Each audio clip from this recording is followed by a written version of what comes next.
Hi everyone, Heather Morstatter here with Morstatter Residential of Keller Williams Realty, and today we're talking about our Falcon Pointe Home of the Week, and we are at 2916 Grand Mission Way, and let's take a look around.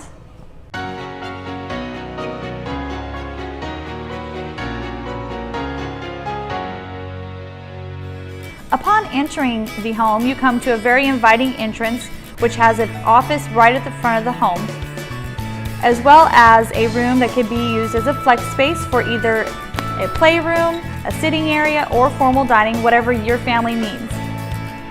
The open floor plan is great for entertaining.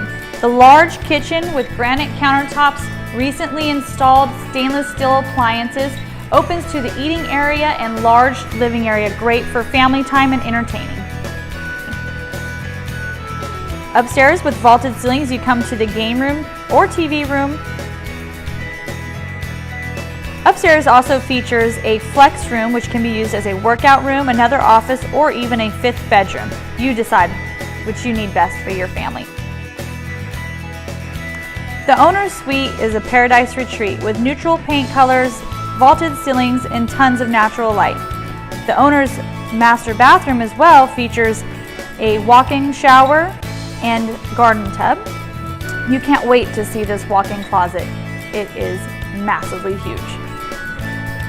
Step outside to your covered patio with pergola and lots of shade trees, and just a great place for entertaining family, friends, or just for the kids to get out and play. Again, we are at 2916 Grand Mission Way. This home is listed by myself, Heather Morstatter with Keller Williams Realty. And just want to tell you, if you have any more questions about this home or any other homes in the greater Austin area, Pflugerville, Round Rock, we serve them, and we'd look forward to serving you as well. So if you're thinking about buying, selling, or investing in real estate, please give me a call at 512-758-5690. Have a great day.